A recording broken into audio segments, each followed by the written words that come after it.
Hello everyone. So, there I was the other day, just minding my business, trawling around TrekTube as I do, when I happened across a new video by Law Reloaded, where in the space of about 3 minutes, he completely poo-poos the Peregrine class fighter, and indeed the concept of starfighters in Trek in general. Now, suffice it to say that I took a little bit of exception to this. This is a quote from him. Unlike the O-berth, which is useless because it's a bad design, we can dispute that, the Peregrine is useless because starfighters are inherently weak, and that starfighters are just simply way too underpowered compared to any other vessel. Suffice it to say that I feel that Law is missing the point here. But before we get into that, a word from our sponsor. This video is sponsored by Star Trek Timelines! Star Trek Timelines is the ultimate Star Trek strategy role-playing mobile game. Free to play and available on all devices. Scan the QR code on screen or click the link below to start your adventure through space and time. All your favourite Trek characters are here from across the history of the franchise. Spock, Kirk, Picard, Pike, Mariner, Janeway and Burnham, just to name a few. Take command of your own starship and go on missions to explore strange new worlds, complete away missions and space battles, all to level up and collect captain's rewards. So just download the game from the link in the description and in the comments. And until July 1st, you will be able to claim a free special kit with Enterprise Pike. If not for me, then do it for those poor Peregrine pilots. Thanks to Star Trek Timelines for sponsoring the video. Now let's get on with it. Alright, so getting into the nuts and bolts of the issue. Law Reloaded feels that starfighters are way too underpowered compared to other vessels and lack survivability, and we'll go into that and address those criticisms because they are not completely unfounded. He makes some key points. So one interesting one is that they cannot outrun larger vessels. Now, depending on what distance, at warp speed, certainly not. Fighters can't outrun a larger ship. But it should be simple enough to say that while a starship, I'm sure, can reach a higher top speed at impulse, a fighter is probably going to have far better acceleration because of the lower thrust-to-weight ratio. So it's going to have better acceleration compared to a starship. Now, he does make the point that while you can't outrun a larger ship, you can certainly hide, and he does acknowledge that. So fighters are generally rated for atmosphere, which starships are not. Apart from, well, depends. When you start talking about stuff like Voyager and the Defiant, you can kind of start making a case. But certainly not the big ones, and certainly not most starships for most of history. Starships landing on planets is actually a relatively new development. He also states that a starfighter cannot win in a fight with a starship. Now, it's not clear if he's referring to a one-on-one encounter, in which I would say, well, of course. But if he's saying that even groups of starfighters can't win against a starship, then I would call up at least two main examples, which he would probably dismiss as plot-related, but that's Preemptive Strike and in For the Uniform. So we see the attack in Preemptive Strike, and we see that the Cardassian Galor is being beset by many fighters, not just Peregrines, but also Maquis Raiders and Bajoran assault ships. Now, I'll also point out here, they're all scaled the same in this sequence, despite them all being drastically different sizes. The Peregrine is about 25 meters long. The Maquis Raider is 60 meters. It's a substantial vessel. And then the Bajoran assault ship is about 110 meters long, so about the size of a bird of prey. These are not all, that's not what we're seeing in that sequence. But if you were to create that sequence, recreate that sequence with everything at the proper scales, then suddenly it looks very convincing. I mean, it looks convincing enough. Now you might say, oh, well, that's just the Cardassians, though. Modern, up-to-date, top-of-the-line Starfleets aren't vulnerable to these kind of attack. But then we have For the Uniform. Now, we don't know how Eddington disables it. Is it the Crazy Horse? He disables an Excelsior class, and there's some suggestion that he used a similar technique to how he disabled the Defiant, but it's not. I don't recall if it's spelled out. But lo and behold, they take down an Excelsior class, or disable at the very least. You know, I find that kind of debunks the idea that starfighters cannot win in a fight against a starship. That being said, I think it's also looking at kind of that direct competition, which is kind of what Lore Reloaded is doing here. He's looking at this from a perspective of a direct confrontation, and the point is that a direct confrontation should never happen between these things. They're not meant to do the same thing as a starship. Now, he does concede certain uses, but seems to dismiss these as kind of secondary, not significant uses at all, so that they be good as reconnaissance vessels, or as stealth ships, or as courier vessels. Now, interestingly, I was thinking about this. Here's the thing, and we'll come back to this idea. Imagine a Galaxy class with 12 Peregrines. You could actually fit 12 Peregrines on a Galaxy class because it's got that massive shuttle bay. So imagine a Galaxy class just going out and doing exploring, or combat, but it carries within it 12 Peregrines, or 12 runabouts. And that's a massive augmentation of the starship's capability. It makes a huge difference to what it can do, and you can cast a very wide net. You've got eyes, you've got a much better overall situational awareness. You're not just limited by what your ship's sensors and what your probes have, but also have a more active force out ahead of you, sweeping the space in front and around you for potential threats or points of interest.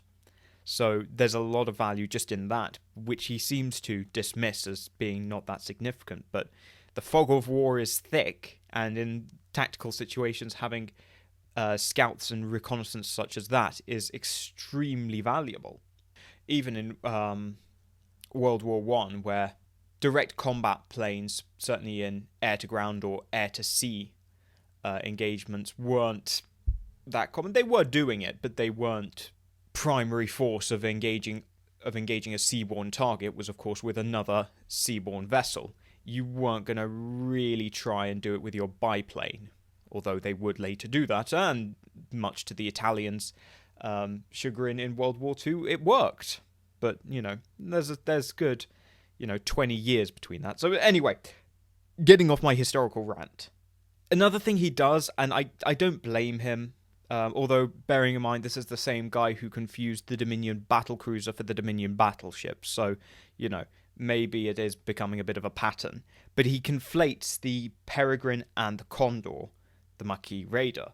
Now, I don't think it is out of ignorance. I think it is because the show uses them either interchangeably, like in Preemptive Strike, where they are basically around about the same size, or they are used separately, and they're never shown together to see the differences. Because if you do look at them side by side, they're very different designs. I would concede that they are probably derived from the same family of starships, or shuttlecraft, whatever you want to call them, small vessels. They are probably made by the same people. I would definitely concede that they are made by the same people because they look it. They have very similar DNA in their designs. But the Peregrine is clearly newer. It looks new, doesn't it? It's new, it's clean, it's flashy. Whereas the Condor is bigger, older, a little bit more greebled and textured, and looks rugged and worn. So I think they're certainly in the same family, and may actually often spend their time doing very similar things, but they are different. The Condor is significantly bigger compared to the Peregrine. The Peregrine is definitively a fighter. It has basically 2 seats in the front, and that's about it. It does not have much space at all.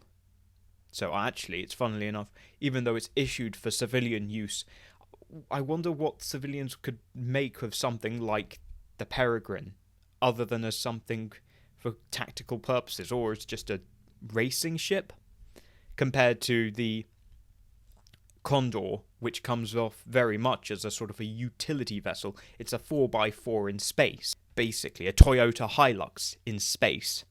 So ultimately we come to the key issues. So one, that he's treating the Peregrine as a starship, not a fighter, and that he feels that the firepower is limited, and that it has low individual survivability. So we'll cover the firepower first. So actually, in terms of armament, particularly among other fighters, the Peregrine is very well armed. Now, that's not necessarily saying much, because most fighters are pretty bare bones. And it's worth noting that most of the other fighters, the Klingon Todouge Interceptor or the Cardassian Kopesh, were all fleet fighters. They're all intended to work as part of a military fleet, kind of were already going to be in a supporting role and can afford to be specialized. Because of its role in the Maquis conflict, where it's basically the workhorse of the Maquis, the Peregrine is much more of a generalist, and this is reflected in its loadout because it's got to do everything for the Maquis. So we have a nose-mounted Type 10 phaser. Now that's a Starship caliber phaser. Now, VFX are kind of a bit wonky, because in the Maquis two-parter of Deep Space Nine, we see them fire torpedoes from this nose. There's no way they're doing that, because that nose turret is not big enough to launch, but you couldn't have multiple shots. And those are proper torpedoes, not micro torpedoes. So, yeah, you've kind of just got to say that the effects guys messed up there. I will come to where the torpedoes are kept. But that is a Type 10 phaser, which is very good, and gives it an ability to carry Starship caliber firepower. You also have mounted on the wings a total of 6 Type 7 phasers. These are very akin to what we saw in the motion picture era. They're sort of pulsed. They aren't pulse phasers. That's a kind of a newer thing. It's probably just again, a VFX thing. But I think in reality, what they would look more like are the Wrath of Khan phasers, or something very, very much of that ilk. And those are very good anti-fighter weapons, and also just good flak as well. You can suppress an enemy ship. Remember, even if you aren't necessarily draining an enemy's shields, if you continue to fire with your weaker weapons, you'll stop those shields from regenerating. And then the Photon Torpedoes on this particular model I'm showing you, there are a total of 6, and they are carried on underwing pylons, much like modern-day fighters. And that seems like a good balance of firepower. It's something that the Peregrine can comfortably carry, and it's also enough. 6 Photon Torpedoes is enough to break the shields of a Constitution class. Now, granted, technology and shield technology has developed a lot since the 23rd century, but that just gives you a little bit of an indication of the level of firepower that is able to be furnished on just one of these Peregrines. It's a very well-rounded loadout that enables it to engage pretty much anything it'll meet, and while it can't directly defeat larger targets, it has enough to give them pause, and in larger numbers could potentially threaten a large ship. Now, I would say that with 6 Photon Torpedoes, you could probably destroy a attack ship or maybe a small destroyer. I don't recommend doing that with one of these, because attack ships and destroyers are going to be perfect for hunting you down. So provided they don't shoot back, it's a great weapon, but a fighter could single-handedly take out an attack ship or a destroyer, but yeah, if they're maneuvering and returning fire, I wouldn't recommend that. Those are not what you want to go for. Now that really comes to survivability, in terms of having people shooting back at you. So the first thing to mention with survivability is liability. And that is, how many eggs do you want in one basket? Which is a big thing to think about. You want to have enough of a crew to make efficient operation of any kind of piece of equipment. You don't want too many, just in case you lose that piece of equipment and you lose all of them with it, your manpower pool is drained significantly. So being a 2-man fighter, you're going to be significantly more economical than a lot of other ships in terms of the amount of manpower required to crew it and the amount of manpower risked. Even if we look at something as small as, say, the Defiant, which has, I think, a crew of about 40 people, Well, that would be the same as 80 Peregrines. And you might say, well, yeah, Defiant's pretty powerful, though, and can probably outperform. It's probably just as good as a swarm of 80 Peregrines. Well, yeah, but how many places can the Defiant be in? One. How many can 80 Peregrines be? 80. So, yeah, imagine that. Instead of, let's say your fleet forgoes one Defiant and instead has 80 Peregrines instead. Well, then now you've got a very large screen in front of you. You're maximizing your firepower and your situational awareness. Again, these soft factors that are important, particularly when you're waging a large-scale conflict. And those are also 80 ships that can be used in support and concentrated together. I don't think you'll go, if you've got 80 Peregrines descending on you, I don't think it's going to be much consolation that it's not a Defiant. There's that in terms of just maximizing your manpower. There's the other thing, which is that it is extremely maneuverable. So it's very hard to hit, particularly if you get in very close. If you swarm in very close to the enemy's hull within a few hundred meters, you're going to be constantly changing where you are relative to the ship's various weapon emplacements. So as soon as the ship's targeting sensors have calculated a fire solution, oh, wait, you've gone out of arc.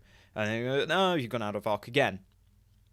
If it's just one of you, yeah, the targeting computer is going to wise up to what you're doing pretty quickly, predict your movements, bang, you're dead. Okay, but what if there's 12 of you? Then suddenly it's looking more and more difficult. You've got to track 12 things and the target computer's got to try and hit them. And that's not even to mention if there's something bigger following you in, like a destroyer or maybe even a galaxy class.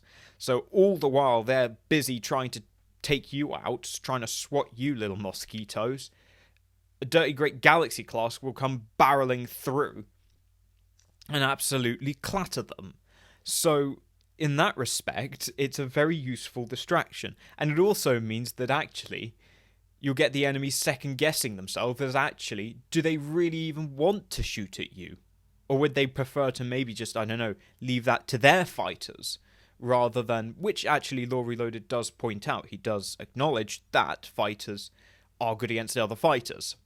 And that will certainly free up your starships to engage the other starships, rather than just worrying about swatting away these pesky little Peregrines. So I think what I've shown you there is it's a very good support, not just in that kind of the lead up to a battle, but even in the battle. You form a kind of a skirmish screen which, forces your enemy to, look around and try and work out what you're doing, or just works as a distraction, screens from your true movements, and also softens up your target for immediate assault with heavier vessels. So in that way, you have a lot of utility in the fighters. And as I say, are they really worth shooting at, or would you rather save your torpedoes and your phasers for when that galaxy class comes barreling through? I know what I do. So, ultimately, yes, large ships do bring the power and they do win the battles. But the Peregrines are a critical asset enabling them to do that. And they make it much harder for the enemy to react and respond quickly and effectively to an attack. And also when they're supported, because they're so worried about the large capital ship, so they're less likely to shoot at you, which means your survivability is increased. In terms of its survivability, it ultimately boils down to, it's a target that is, yes, very easy to kill. One hit will do. But is it really worth shooting at most of the time?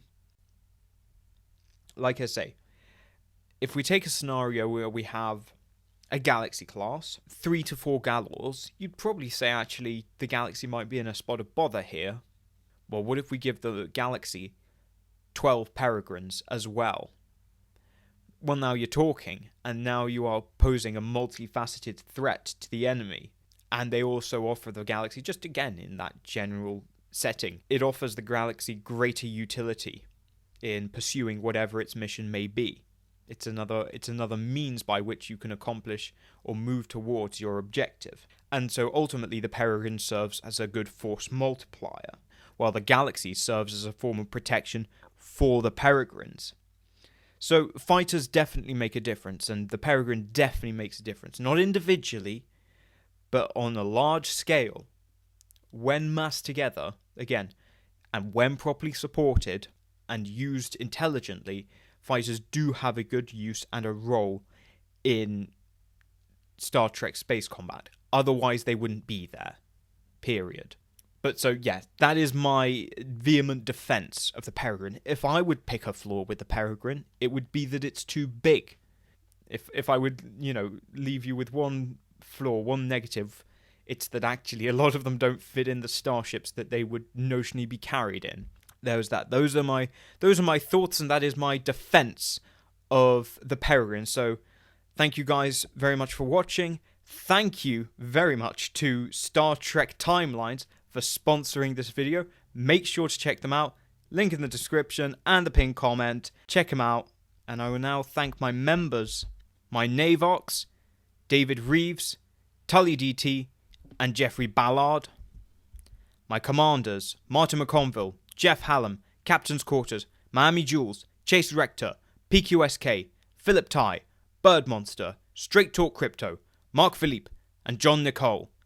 And my Centurions, Nathaniel Mead, Arian Fulton, Pendleberry, BOS Domestic Disputes, Adam Bowman, Marcus Hall, and Yard Hunter. Thank you guys so much for supporting my content, and I will see you all in the next video.